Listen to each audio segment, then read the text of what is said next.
Corona वृत्तविशेष.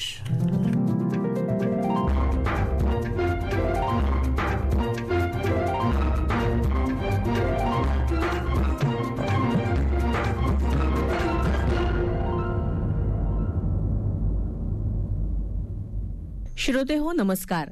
आजच्या corona वृत्तविशेष कार्यक्रमात आपलं स्वागत.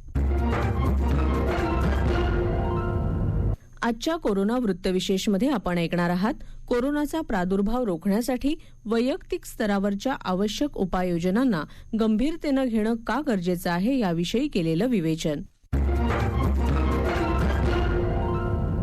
श्रोते हो, कोरोना महामारीनं संपूर्ण जगाला आपल्या विळख्यात घेतलं. या महामारीनं आजपर्यंत लाखो नागरिकांचा बळी गेला. अद्याप ही महामारी रोखण्यात आपल्याला यश आलेलं नाही. सुरुवातीच्या काळात आपण कोरोनाची लागण होऊच नये यासाठी प्रयत्न केले.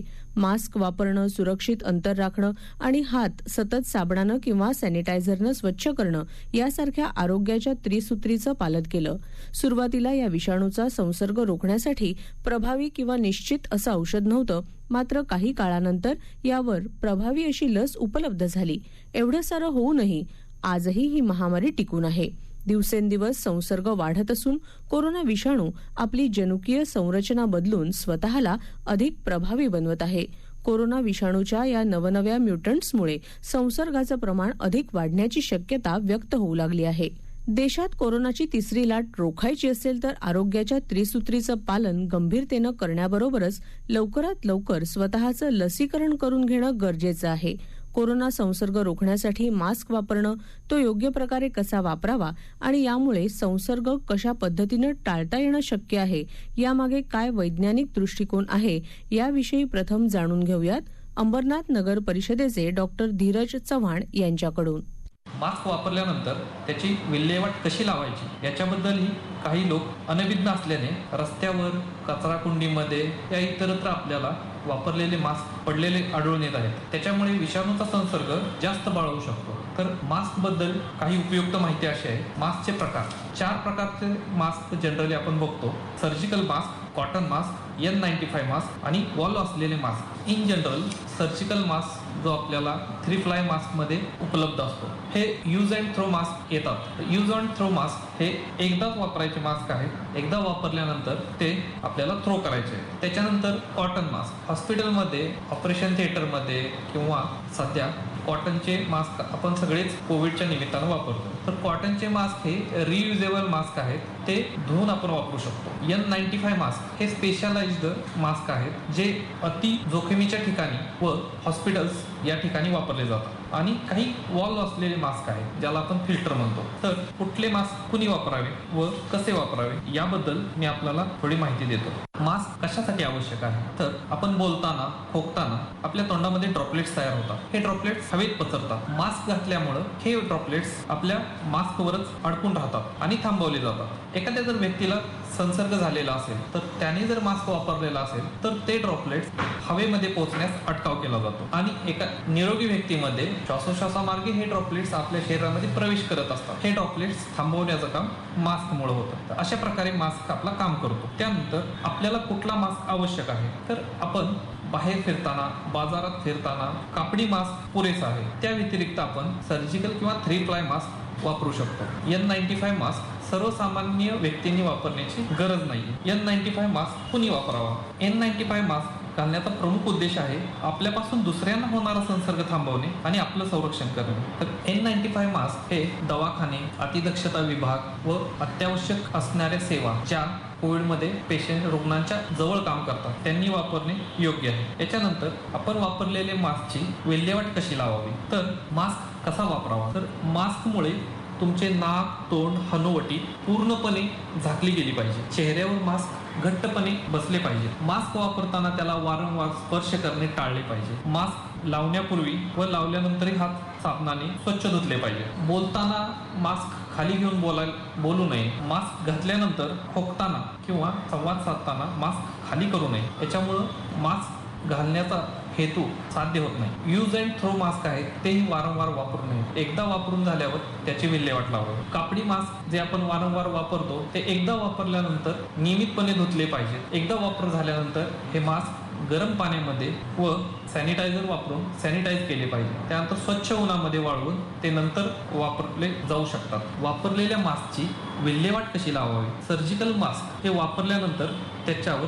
जंतुनाशक किंवा सॅनिटायझर फवारावा व त्याच्यानंतर ते कचऱ्याच्या बंद डब्यात फेकावे. रुमालाचा किंवा कापडी मास्क असेल तर गरम पाण्यामध्ये स्वच्छ धुवून कडक उन्हात वाळवावे. घरातील इतर कपड्यात हा मास्क धुवायला टाकू नये. रियुजेबल मास्क आहे ते सॅनिटायझर किंवा गरम पाण्यात स्वच्छपणे धुवून पुन्हा वापरण्यास हरकत नाही. मास्कचा वापर हा आजच्या घडीला अनिवार्य आहे. मास्क वापरा, सुरक्षित राहा. श्रोते हो, आपल्या देशात कोरोनाची दुसरी लाट अजून ओसरलेली नाही. आजही कोरोनाबाधितांची संख्या लक्षणीय आहे.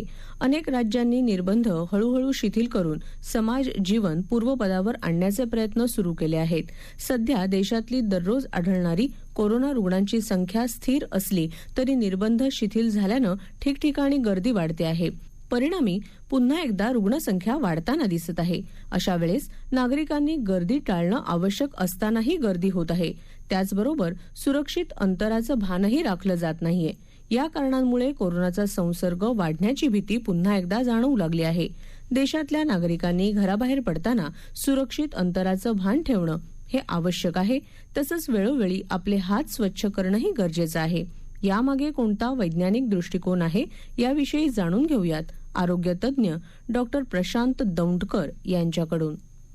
कोविड कालखंडातल्या मागच्या 1.5 वर्षापासून आता ही दुसरी लाट ही बऱ्यापैकी उसरण्याला लागली आहे. त्याचबरोबर ही दुसरी लाट उसरण्याच्या आतच तिसऱ्या लाटेने आपल्या दरवाजावरती दस्तक दिली आहे. ही तिसरी लाट येताना आतापर्यंत असंख्य ट्रीटमेंट प्रोटोकॉल बदलले गेले, पण एक गोष्ट मात्र बदलली गेली नाहीये.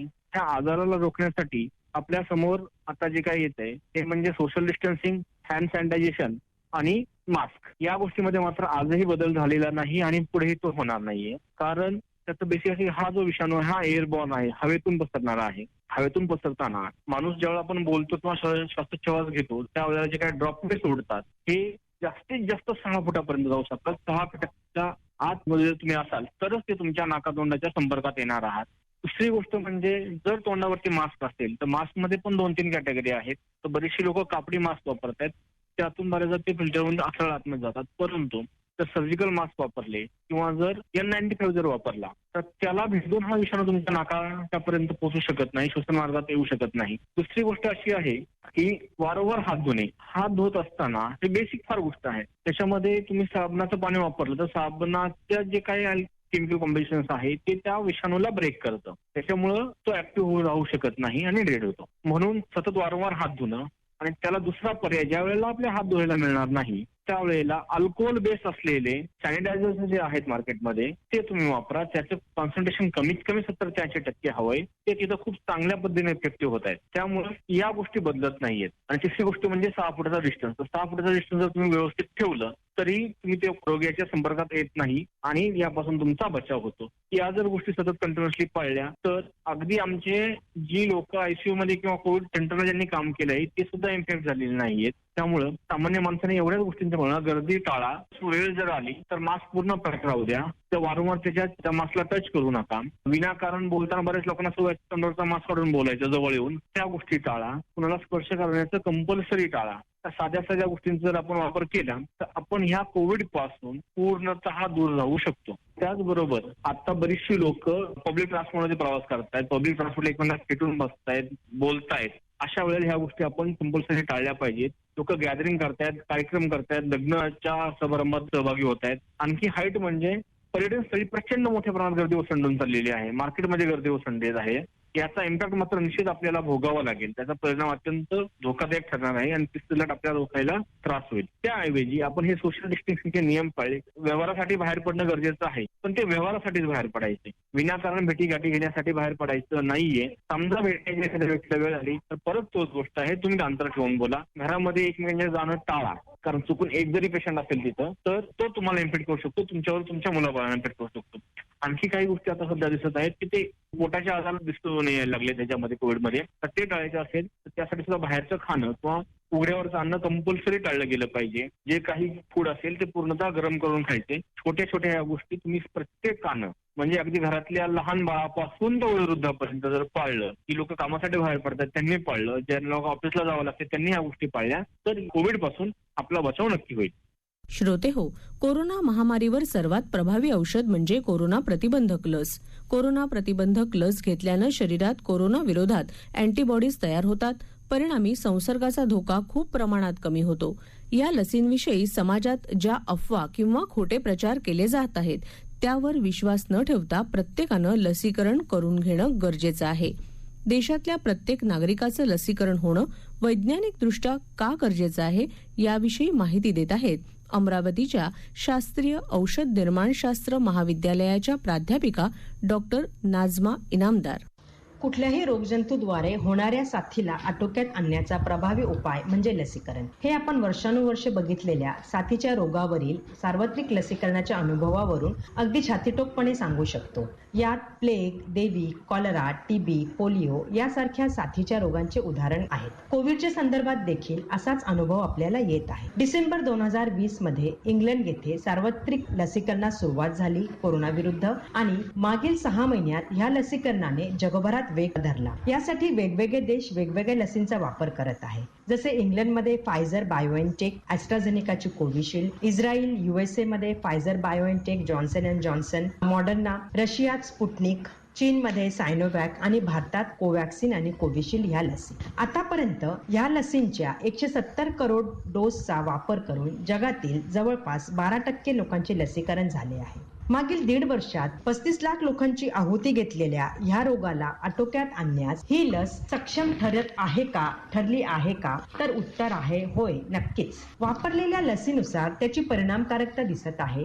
मॉडर्ना, फायझर, ॲस्ट्राझेनेका, कोवॅक्सिन यांची परिणामकारकता 90 ते 95% इतकी आहे. म्हणजेच क्लिनिकल ट्रायल्स मध्ये जी माहिती मिळाली होती तशाच पद्धतीची परिणामकारकता रिअल वर्ल्ड मध्ये देखील मिळत आहे. लसीकरणामुळे आपल्या शरीरात कोरोना विरुद्धच्या अँटीबॉडीज तयार होतात आणि कोरोना विषाणूचा प्रवेश झाला तरीही त्याच्याशी लढू शकतात. जरी अँटीबॉडीज कमी झाल्यात तरीही तयार झालेल्या मेमरी सेल्समुळे रोगप्रतिकारक शक्ती खूप लवकर स्टिम्युलेट होऊ शकते, म्हणजेच आजार होत नाही.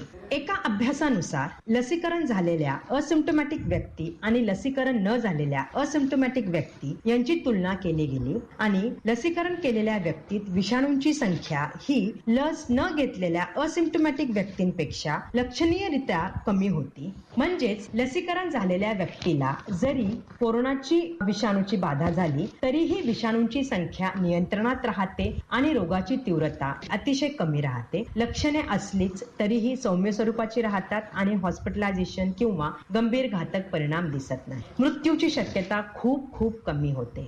पण लसीकरणामुळे समाजाला काय फायदा? इथे आपण असिम्प्टोमॅटिक कॅरियर बघूया. असिम्प्टोमॅटिक कॅरियर अशी व्यक्ती जिच्यात आजाराची लक्षणे दिसत नाही परंतु विषाणूची लागण झालेली आहे. म्हणजे असिम्प्टोमॅटिक कॅरियरमुळे विषाणूचा प्रसार झपाट्याने होतो. परंतु लसीकरणामुळे असिम्प्टोमॅटिक कॅरियर मध्ये देखील विषाणूंची संख्या नियंत्रणात राहते आणि तो सुपर स्प्रेडर किंवा खूप मोठा प्रसारक होऊ शकत नाही. जरी विषाणू समोरच्या इतर व्यक्तीमध्ये शिरलेत तरीही विषाणूंची संख्या कमी असल्यामुळे या नवीन शरीरातील रोगप्रतिकारक शक्ती त्याचा नायनाट करू शकते. आतापर्यंत लसीकरणामुळे खूप घातक परिणाम झाले आहेत अशा खूप काही आकडेवारी समोर आलेली नाही. विषाणूतील जनुकीय बदल ही सतत होत असणारी घटना आहे.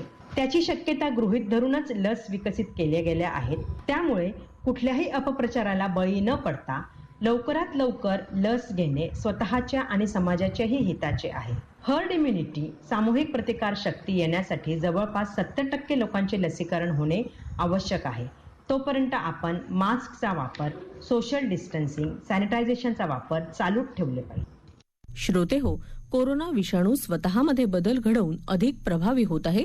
त्यामुळे आता प्रत्येकानं जबाबदारीनं वागणं गरजेचं आहे. याबरोबरच आजचा कोरोना वृत्तविशेष कार्यक्रम संपला. हा कार्यक्रम आकाशवाणी मुंबईच्या प्रादेशिक वृत्त विभागानं सादर केला. सादरकर्त्या सरस्वती कुवळेकर, निर्मिती सहाय्य विवेक वानखडे, लेखन आणि समन्वय श्वेता सोपारकर आणि सोनाली मंचेकर आणि निवेदन भक्ती सोनटक्के.